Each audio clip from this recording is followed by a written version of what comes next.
The cues with the dumbbell bicep curl is to keep yourself proud and chest up on the seat. You want to make sure that your thoracic is firmly against the pad and you have a base of support with the feet and the seated position. You want to keep your palms facing up and elbows back to the level with the torso and go to a position where you contract. There's no forward rotation in the shoulder, so the shoulder doesn't come back or the elbows don't fly forward. You want to maintain, you get a strong contraction throughout the movement, breathing in on the way up and exhaling gently as you go back into the eccentric.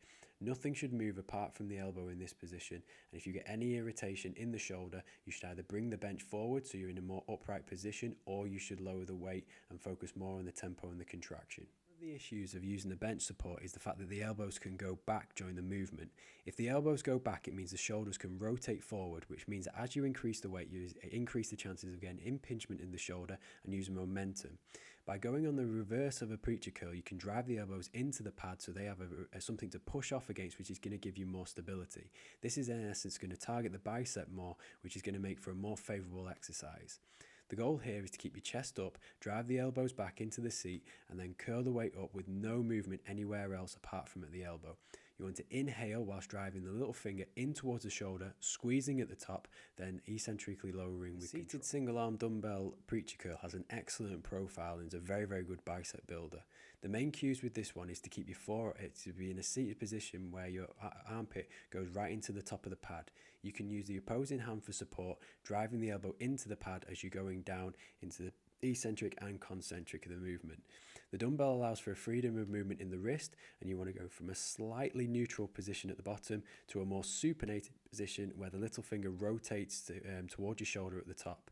You want to inhale as you're coming up to the curl, exhale as you're going down, maintaining a tempo which allows you to keep connection in the bicep throughout the entirety of the movement. The exact same teaching points apply when doing the neutral grip. However, this may be a more suitable option if people have elbow pain doing the supinated variation or don't have the ability to supinate their wrist. Again, you want to drive the elbow into the pad, inhaling, driving the dumbbell in towards the shoulder as you're doing the movement. The bench single arm curls are for those who don't have the preacher curl available or it's not currently available at the gym due to training at a busy time. The main thing here is to drive your armpit into the top of the bench and elbow firmly into the bench so you have support in all fronts. The main thing here then is to maintain a clean contraction, going from a slightly neutral position into slightly supinated at the top, driving the little finger in towards the elbow, in towards the shoulder, and maintaining a quality contraction throughout. Lower down slowly into the movement, pause, then contract at the top, but not to a position where the elbow needs to peel away from the bench and then there's any type of rotation in the shoulder. Dumbbell spider curls are an excellent way of challenging the biceps in a shortened position.